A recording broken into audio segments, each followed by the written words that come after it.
I'll go first. NBA Media Day yesterday for a bunch of teams. A chance to give us some insight into some of the big moves made during the offseason. One of the biggest, Russ to the Lakers. Why did he leave Washington?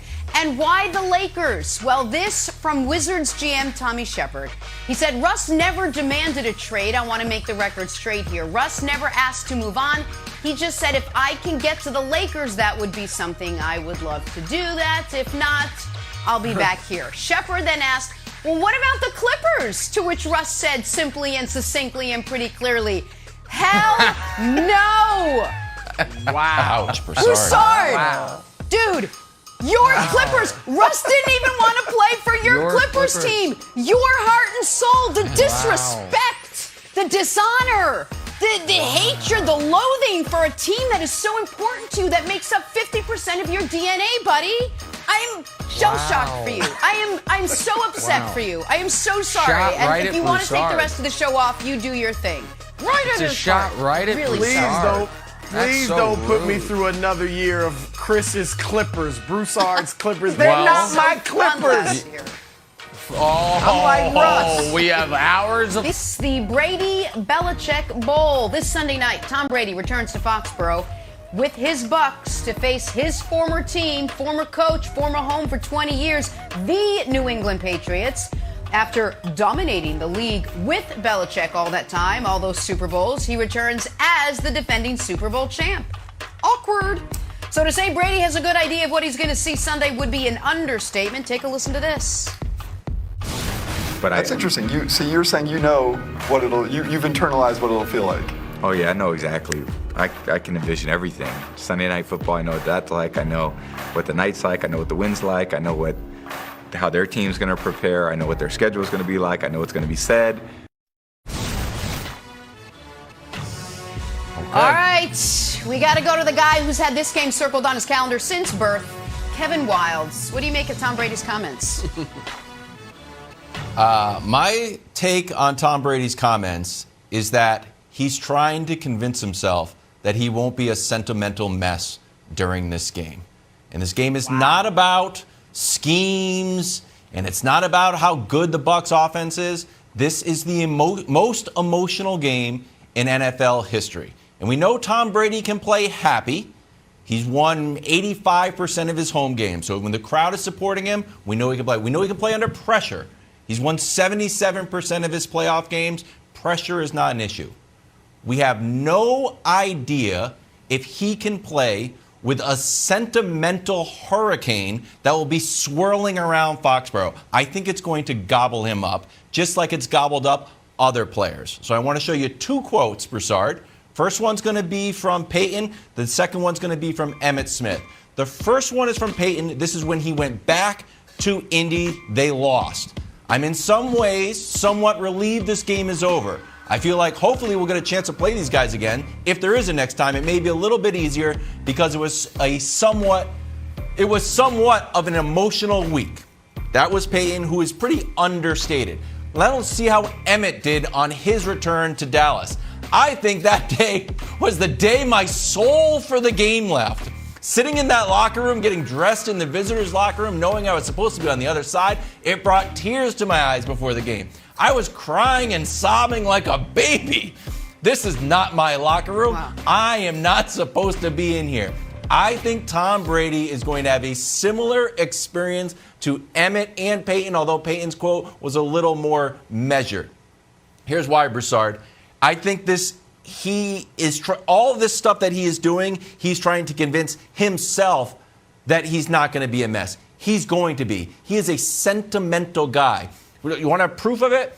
At the press conference in the Super Bowl, he can handle media. He's been doing media for 20 years. There was a kid reporter. Kid reporter's like, hey, you're a lot of people's hero. Who's your hero? He's like, good question. He started talking about his dad and almost started breaking down. You've never seen an interview. It's because a kid asked him a question because Tom Brady, in his heart, is a very sentimental guy, and that's going to affect his play. Now, I know people will be like, well, what about Brett Favre? Brett Favre came back to Lambeau and crushed, threw 4 touchdowns. That is not it at all. Brett Favre was fired up and furious at the Packers. Tom Brady does not feel that way, and that is not going to be the reaction from the Foxboro crowd. It is going to be way too sentimental for him, and that is why I predicted it on Friday that the Bucs would come out and be 2-2 on Monday. I'm staying with it. The Bucs will lose. The Patriots win because Tom Brady is going to be an emotional mess.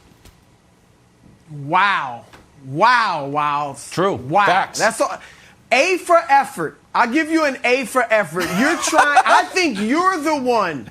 You're trying to convince yourself why your New England Patriots are going to beat Tom Brady and the defending Super Bowl champions. It is not true. First of all, you bring up Emmitt Smith. And with all due respect to the awesome and legendary Emmitt Smith. He was washed. Emmitt Smith, here's the difference. Yeah, he was washed. He was done. Wow. When he went back to Dallas, he gained 256 yards that season for the 4-12 Arizona Cardinals on 2.8 yards per carry. He wasn't crying because of sentiment in Dallas. He was crying because his knees, his hips, and his ribs were killing him. He was done. Tom Brady has a host of things in front of him. He's still in his prime. To hear him tell me he's got 6 more years to play.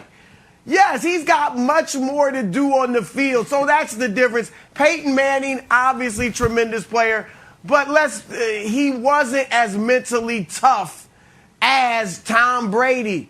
All right, Peyton Manning lost more playoff games than any quarterback since the merger. He lost two more than Tom Brady, and Brady's played 18 more playoff games than him. Wild, you should know this, and you do know it, but you're trying to convince yourself. I get it. Tom Brady is not the GOAT because he had the greatest arm, because he had the most accuracy, because, he had great mobility. He's the GOAT because he had the greatest mind. He has the greatest focus. I'll give you that initially there'll be a little bit of emotion.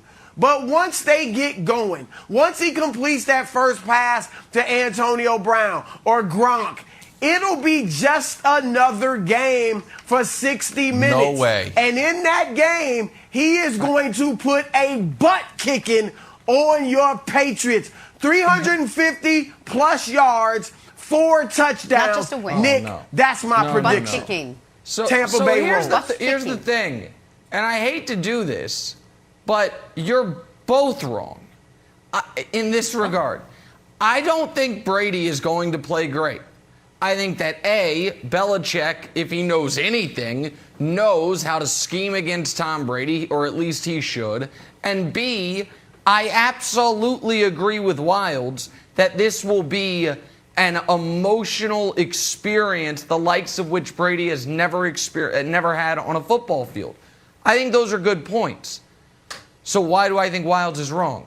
Because those points won't matter because the Patriots are so overmatched.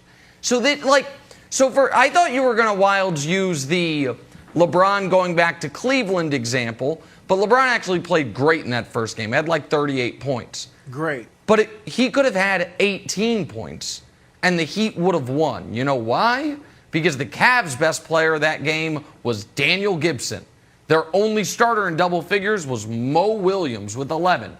And when you look up and down the Patriots roster, buddy, do you have a running back that's good? Do you have a wide receiver that's good? Do you have a tight end that is producing at a good level? Yes. Tell me. Do you have a defensive? You do. No, producing at a good level. You have expensive tight ends, which is nice. Yeah. Not really, but it is. Listen, the Patriots right now are a team with a very, very good linebacking core, and they will have a good secondary once Gilmore comes back. Decent Other than defense. that, the team's no good. And I guess a good offensive line in theory, but what's good blocking if no one can actually get yards? You have a bad quarterback, maybe he'll be good one day, he's bad. You have league average running backs, you have league average at best wide receivers, and you have expensive, unproductive tight ends. So, listen, this is what happens when you whip on the draft for 5 straight years. This is what happens when your last home run draft pick was Joe Tooney in 2016. The roster stinks. So Brady, it's not luck.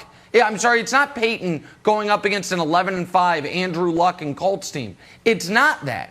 And so even if Brady is sobbing in the huddle, how do they win? How do they win? That's the question.